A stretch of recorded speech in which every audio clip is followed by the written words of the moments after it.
Hello everyone and welcome back to my channel. My name is Hayden from HHWCUSTOMS.com. Today we are going to be talking about the BoneShaker. This is the roofless casting and what I made for it. I made a full interior, base, and 4 different engine options. So we're going to go over that, show you how to assemble it all, and then go over this painted version that I did.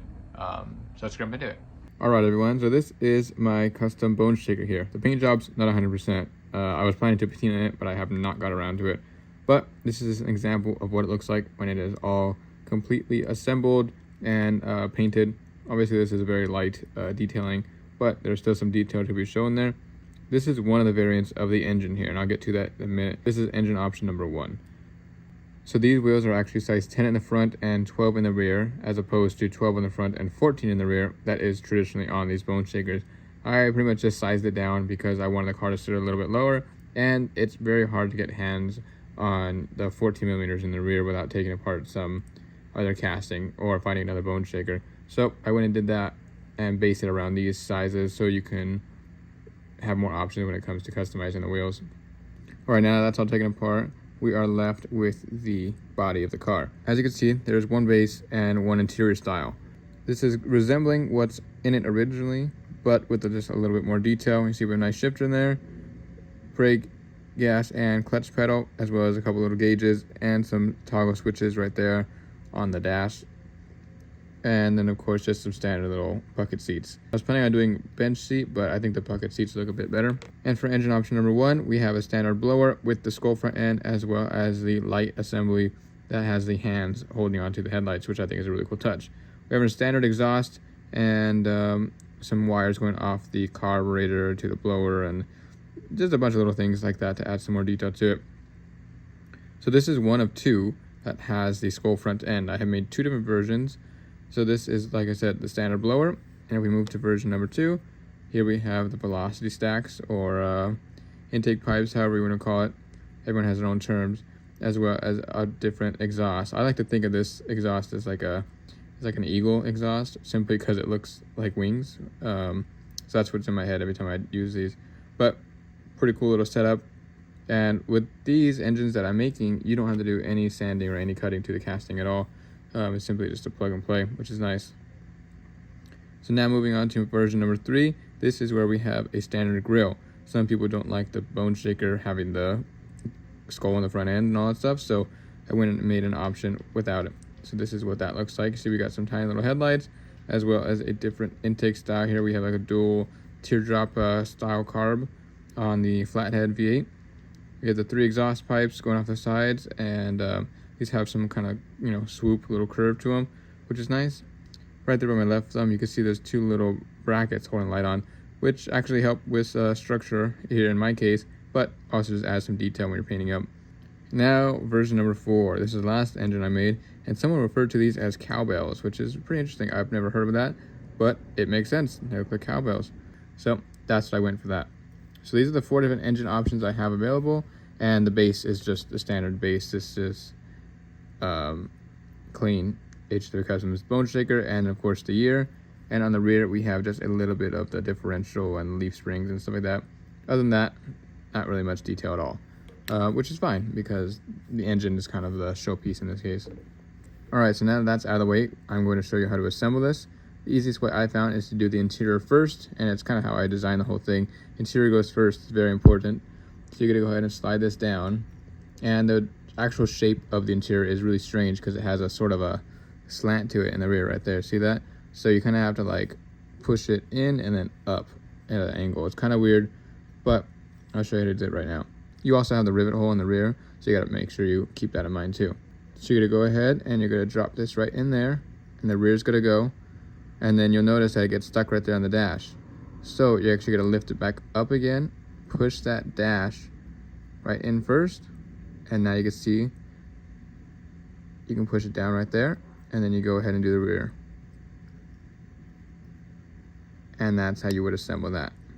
So you want to make sure that's fully touching the top, and you want to make sure that's fully touching the top right there. You can also do that, push a little harder there, but the screws are just going to hold it in. So now you guys get to choose the engine option that you want. I'll just go through and I'll show you all of them. But you want to just make sure it's straight and just push in, and there you go. That's what that looks like right there. Very nice. Doesn't touch too close to the body. The exhaust pipes, that is. And you can go ahead and just drop those out. There's version 2 here. Same thing, just pops right on in. Which I think this is a really nice one. I just like that it's so out there. Engine number 3. Go ahead and slide that in. Same thing, just pops right in. There you go. You see those exhaust pipes. They do, I think, slightly rub on the body, so just be careful of that. Don't mess up your paint job. I'll go ahead and take this out. And engine number 4. There you go. Doesn't sit too far out from the hood, which is nice. And if we just go ahead and show the base here, you can see that hole on the around like the engine area, that's what kind of gives clearance for your axles and stuff like that to go through. Looking back, I probably could have made that tolerance a little bit closer than what it is right here, but maybe on the next version I could do it. So there you go. That's what that all looks like together. And then the base, it just simply drops right in, and everything else will line up. And then you can go ahead and screw it in from the bottom and from the front, right there. And then this is pretty much going to be level with the inside of the bed there.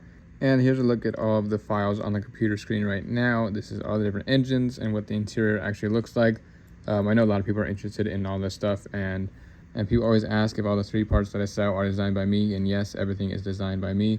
If there is one spot, I would say you should do sanding. It's not required, but it's recommended. It's just this little front thing. They have a like a sprue that comes off during molding, and it's always a little bit inaccurate there. So it's supposed to be like a sharp edge, but sometimes, like on this one, it was rounded a little bit, had a little bit of a extra metal there. So I went and just hit that real quick with a little file, a couple of seconds, and you were good. So now if we were gonna go ahead and show it all together, I'll put this all back. This is my painted version of version number 1, which is nice, skull and all that stuff. And there you go. Now all you have to do is screw it in, and the wheels actually cover like that awkward hole in between the engine there. And this one you could see through, and I was anticipating making a little block there or something, but just didn't get around to it. And honestly, it's not that noticeable, and it would have made it harder to make the interior fit and all that stuff. So I didn't want to make it too difficult. But there you go. That's what the standard interior looks like in my car. Please ignore the bad paint job. I know there's flakes everywhere, but yeah, I think this is a very cool build and something that a lot of people are going to like. A lot of people are big fans of the BoneShaker. It kind of threw me for a loop when people were asking me to make that, and I was like, I didn't know people actually customize these. I never really see it all that often, if I'm being honest.